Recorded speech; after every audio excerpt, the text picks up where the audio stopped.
दुश्मन हमारा वो टेलीविजन, वो सीरियल, बुरा मत मानना। और उन सीरियलों में क्या होता है ये तो मेरी समझ से परे, मुझे तो समझ में ही नहीं आता। समझ से परे क्या हो रहा है उनमें? सनातन धर्म को मिटाने का बहुत बड़ा षड्यंत्र रचा जा रहा है। आप नहीं समझते उस चीज को। हमारे बच्चों में क्या संस्कार आ रहे होंगे देख करके, बहुओं में, बेटों में क्या संस्कार आ रहा है, क्या हो रहा है उनमें? सास बहू की लड़ाई और कुछ नहीं। सासू बहू के लिए षड्यंत्र रच रही है। बताओ, इसी को सीख सीख करके हमारे घर आज टूट रहे हैं। ये मजाक वाली बात नहीं है, वास्तविकता यही है। जो आज नए नए षड्यंत्र घर में रचे जा रहे हैं वो इन्हीं की देन है, ये टेलीविजन की देन है। ऐसा महापुरुष है वो टेलीविजन जिसने घर के घर बर्बाद कर दिए हैं। सास और बहू में नहीं बनती है, नए नए षड्यंत्र रचे जा रहे हैं। और क्या हो रहा है उनमें बताओ आप? शादी किसी और से, और वो हीरोइन या जिसको जो भी कहते हैं सीरियल में, रहती किसी और के साथ। क्या संस्कार आएंगे बच्चों में? कान खोल करके सुन लीजिए। हमारे बच्चे क्या सीखेंगे? बेटा और बहू क्या सीखेंगे बताइए। इसलिए दोनों हाथ जोड़ के कहता हूं, ये गंदगी जो परोसी जा रही है सनातन धर्म को मिटाने के लिए, ऐसी ऐसी पिक्चरें बनाई जा रही है बॉलीवुड के द्वारा। क्षमा चाहता हूं मैं, कुछ अच्छी भी बनी है।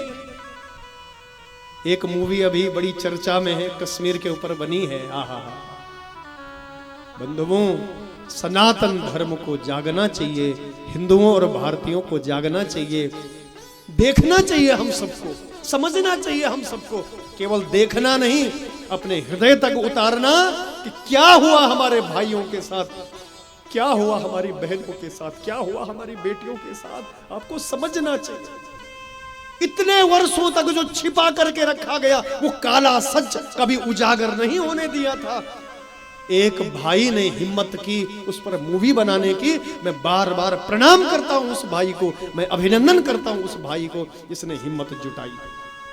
और मुझे नहीं लगता उसको जीवित छोड़ेंगे ये लोग, मुझे लगता नहीं है। जब से ये बात बड़ी चर्चा में आ रही है वो जीवित ज्यादा दिन रहेगा मुझे नहीं पता, उसको मार डालेंगे किसी षड्यंत्र के द्वारा। लेकिन हमें समझना चाहिए, ऐसे लोगों को मैं प्रणाम करता हूं जो सनातन धर्म को, सनातन को, लोगों को जो जगाने का कार्य कर रहे हैं, जागृत करने का जो कार्य कर रहे हैं। बंधुओं, मैंने एक मैसेज पढ़ा था किसी का, लिखा हुआ था उसमें कि भारतीय मूवी जो है वो 100 करोड़ की कमाई अवश्य करती है, लेकिन एक पिक्चर ऐसी बनाई गई 100 करोड़ की कमाई करे न करे, लेकिन 100 करोड़ लोगों को जगाने का कार्य वो पिक्चर अवश्य करेगी। हमें ऐसा पूर्ण विश्वास है। ऐसा मैंने एक पढ़ा था कहीं लेख, तो अवश्य देखना बंधुओं। लेकिन अन्य जो है, अन्य आपने देखे होंगे, हम भारतीयों, हम हिंदुओं के जो देवी देवता है उनको मजाक बनाया जाता है। आपने देखा ना, ऐसी अनगिनत पिक्चरें हैं। और बंधुओं, इसका कारण क्या है? बड़े बड़े जो राइटर हैं, बड़े बड़े जो फाइनेंसर लोग हैं, ये डायरेक्टर लोग हैं, वो सब कौन है? अधिकतर वो लोग मुस्लिम लोग होते हैं। वो चाहते हैं कि सनातन धर्म मिटे।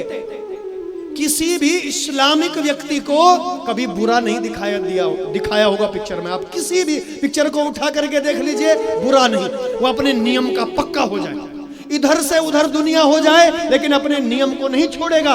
लेकिन हिंदुओं को, भारतीयों को, भारतीयों के देवी देवताओं को हंसी का पात्र बनाया जाता है। कॉमेडी, हमारे देवी देवता हनुमान जी को देखो, कॉमेडी बनाई जाती है।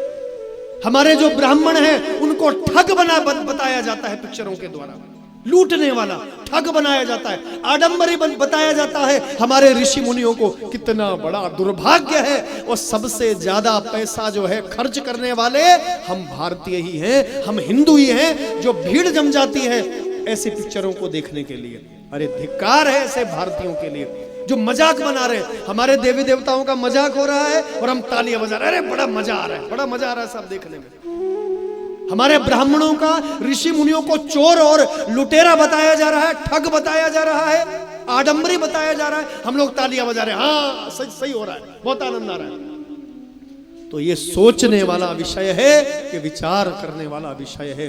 दोनों हाथ जोड़ के कहता हूं, सनातन को बचा लीजिए, आज बचा पाए तो ठीक, और नहीं बचा पाए तो वो दिन ज्यादा दूर नहीं जब हम दोबारा से गुलाम हो जाएंगे, जब दोबारा से हम मुगल शासकों के गुलाम हो जाएंगे।